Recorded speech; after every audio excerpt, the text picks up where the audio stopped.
आदाब, मैं हूं मुमताज आलम रिजवी और हम बात करेंगे केजरीवाल सरकार की, बात करेंगे केंद्र की और बात करेंगे दिल्ली के उप मुख्यमंत्री रहे मनीष सिसोदिया की, जो कि अभी सीबीआई अदालत के फैसले के बाद 5 दिनों के लिए वो सीबीआई रिमांड पर है। 4 मार्च तक वो सीबीआई की रिमांड पर है और इसके बाद क्या होगा अभी कुछ भी नहीं पता। लेकिन जो गलतफहमी लोगों के अंदर पैदा हो रही थी, उस गलतफहमी को केजरीवाल ने दूर कर दिया। लग यह रहा था कि अब केजरीवाल सरकार चलेगी कैसे, केजरीवाल सरकार खड़ी कैसे होगी, क्योंकि बीजेपी की तरफ से और केंद्र सरकार की तरफ से बड़ा हमला किया गया है। और मनीष सिसोदिया कि जिनके पास 18 मंत्रालय थे, यानी अगर देखा जाए तो दिल्ली सरकार में कुल 33 मंत्रालय, उनमें से 18 मंत्रालय सिर्फ मनीष सिसोदिया के पास थे और 4-5 मंत्रालय सत्येंद्र जैन के पास थे, जो कि 9 महीने से जेल में है। 9 महीने से सत्येंद्र जैन जेल में है, लेकिन केजरीवाल ने उनसे इस्तीफा नहीं दिया था। लेकिन जैसे ही मनीष सिसोदिया सीबीआई की रिमांड पर जाते हैं, वो अपना इस्तीफा सौंपते हैं और इस्तीफा कबूल भी कर लिया जाता है। हालांकि अभी एलजी ने कबूल नहीं किया है, लेकिन इसके बावजूद केजरीवाल ने आनन फानन में उनका इस्तीफा कबूल किया और लोग हैरान रह गए कि आखिर ऐसा केजरीवाल ने क्यों किया, ये इतना बड़ा फैसला इतनी जल्दी केजरीवाल ने क्यों किया। इस पर कुछ और तरह की बातें लोग तलाश कर रहे थे। लेकिन कल ही केजरीवाल ने तमाम मेंबरान असेंबली और काउंसलरों की मीटिंग बुलाई और मीटिंग में एक बड़ा फैसला लिया। उन्होंने मीटिंग से निकलने के बाद प्रेस कॉन्फ्रेंस की। प्रेस कॉन्फ्रेंस के 2-3 टुकड़े आप सुन लीजिए। आने वाले समय में ये तय हुआ है आज सभी एमएलएज और इसके साथ कि दिल्ली के डोर टू डोर कैंपेन करेगी आम आदमी पार्टी। एक एक घर में जाएंगे, हम एक एक व्यक्ति से बात करेंगे और हम समझाएंगे कि किस तरह से, जैसे एक जमाने में इंदिरा गांधी ने अति कर दी थी, आज प्रधानमंत्री जी अति कर रहे हैं। और जब अति हो जाती है तो फिर प्रकृति अपना काम करती है, फिर ऊपर वाला अपना चक्कर चलाता है, ऊपर वाला फिर अपनी झाड़ू चलाता है। अब इन्होंने अति कर दिया, ये अति ठीक नहीं है। तो जनता को एक एक घर में जाएंगे, जनता को समझाएंगे और जनता इसका जवाब देगी। जनता सारा देख रही है, जनता में बहुत भारी रोष है। शराब नीति तो बहाना है, शराब नीति में कोई घोटाला नहीं हुआ, सब फर्जी है। असल में प्रधानमंत्री जी चाहते हैं कि दिल्ली के अंदर जो अच्छा काम हो रहा है वो अच्छे काम को रोका जाए, क्योंकि जो काम हम लोग कर रहे हैं वो नहीं कर सकते। मध्य प्रदेश में, गुजरात में और अन्य राज्यों में इनकी कितने सालों से सरकार चल रही है बीजेपी की, एक स्कूल ठीक नहीं कर पाए। ये 30-30, 35-35 साल से इनकी सरकारें चल रही हैं, एक स्कूल, एक अस्पताल ये लोग ठीक नहीं कर पाए। तो अब क्या करें? तो इनको रोको, केजरीवाल की सरकार को रोको, आम आदमी पार्टी की सरकार को रोको, इनको अच्छे काम मत करने दो। अच्छे काम, ये कोई इत्तेफाक नहीं है कि एजुकेशन और हेल्थ में हमारा सबसे अच्छा काम हुआ और एजुकेशन मिनिस्टर और हेल्थ मिनिस्टर को अंदर कर दिया गया। तो शराब नीति तो बहाना है, काम रोकना इनका असली मकसद है। आज मैं दिल्ली की जनता को यह आश्वासन देना चाहता हूं और देश की जनता को आश्वासन देना चाहता हूं, काम नहीं रुकेगा। दिल्ली का अच्छा काम जारी रहेगा। पहले अगर हम 80 की स्पीड पे से चल रहे थे तो अब 150 की स्पीड से चलेगा काम। हमने अपने दोनों मंत्रियों को इन्होंने जेल में डाला है, दोनों मंत्री बदल दिए।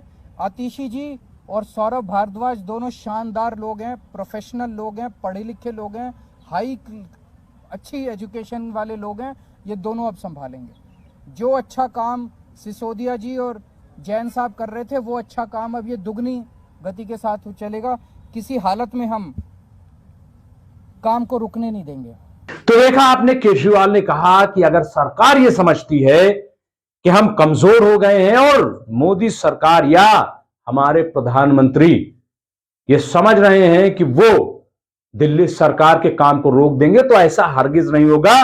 दिल्ली सरकार का काम अब 2 गुनी रफ्तार से चलेगा। और इसके साथ ही केजरीवाल ने जो बड़ा दांव चला है वो ये कि उन्होंने ऐलान कर दिया है कि हम डोर टू डोर कैंपेन करेंगे, घर घर जाएंगे, हर शख्स से मुलाकात करेंगे और उन्हें बताएंगे कि जिस तरह इंदिरा गांधी ने अति कर दी थी, हद पार कर दी थी, उसी तरीके से अब प्रधानमंत्री भी अति कर रहे हैं। उन्होंने यह भी कहा और दावा किया कि दरअसल ये जो बीजेपी सरकार कर रही, मोदी सरकार कर रही, इससे लोग बहुत ज्यादा नाराज हैं और हम अब बीच में जाएंगे, उनके दरमियान में जाएंगे। और उन्होंने कहा कि यह सिर्फ दिल्ली तक नहीं होगा बल्कि पूरे मुल्क में होगा, क्योंकि अब हमारे पंजाब में लोग हैं, अब हमारे गुजरात में लोग हैं, अब हमारे दूसरे और सूबे में लोग हैं और अब कोने कोने से लोग आम आदमी पार्टी से जुड़ रहे हैं। इसलिए हम नुक्कड़ सभाएं करेंगे, कॉन्फ्रेंसेस करेंगे, लोगों से बात करेंगे और बताएंगे कि सच्चाई क्या है। उन्होंने कहा कि सत्येंद्र जैन हो या मनीष सिसोदिया, इन्होंने गैर मामूली काम किया है।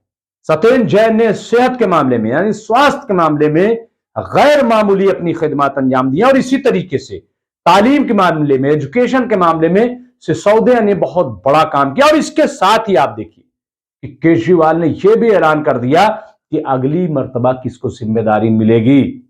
उन्होंने बता दिया कि सौरभ भारद्वाज और आतिशी को जिम्मेदारी मिल सकती, ये उन्होंने इशारा दिया और यही मंत्री बनने जा रहे हैं। तो बहरहाल आपने देखा कि किस तरीके से और किस रफ्तार के साथ केजरीवाल ने फैसला लिया और सरकार को एक तरीके से दोबारा खड़ा कर दिया। तो जो लोग ये समझ रहे थे कि सरकार चलेगी कैसे, उनको जवाब दे दिया है और दूसरा मूवमेंट भी खड़ा कर दिया है।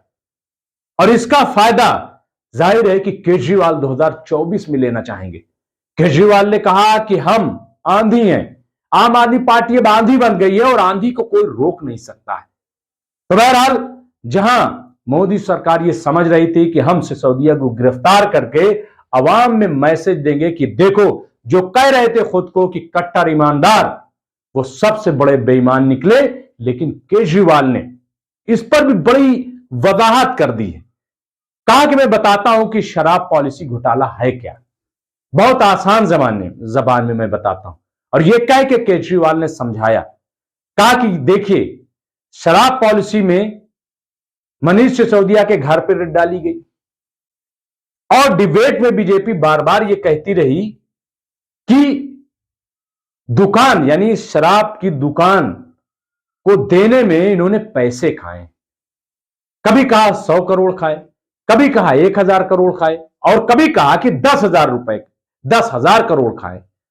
लेकिन जब रेड पड़ी, और सिर्फ रेड सिसोदिया घर में नहीं पड़ी बल्कि उनके चाचा के घर में पड़ी, उनके मामा के घर में पड़ी, उनके ताऊ के घर में पड़ी, यानी जो रिश्तेदार थे सबके घर में रेड पड़ी, लेकिन कहीं 1 रुपया भी नहीं मिला।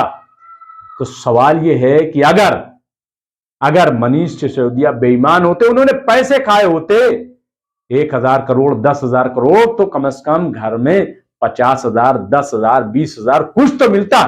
इसका मतलब साफ है कि सिसोदिया बेईमान नहीं है, झूठा इल्जाम है। ये कह के लोगों से खिताब किया है केजरीवाल ने और इस तरीके से अपने लीडर का एक तरीके से बचाव किया है। तो इसलिए ऐसा लग रहा है कि आने वाले दिनों में अब केजरीवाल और आम आदमी पार्टी और मुखर होकर के आएगी सामने, और वो अब दिल्ली तक महदूद नहीं होगी, जैसा कि उसका मकसद भी है कि वो पूरे देश में इस मूवमेंट को खड़ा करेगी और अपनी ईमानदारी का चर्चा करेगी। तो बहरहाल अब बीजेपी और आम आदमी पार्टी आमने सामने, और इसमें कांग्रेस भी कूदी हुई। कांग्रेस भी प्रोटेस्ट कर रही है कि दरअसल यह बेईमानी का नतीजा है कि जो आम आदमी पार्टी के खिलाफ ऐसा हो रहा है। लेकिन अब देखना यह है कि इस मूवमेंट का नतीजा क्या होता है और सरकार कितनी जल्दी अपने काम को तेजी से आगे बढ़ाती है। बहुत बहुत शुक्रिया।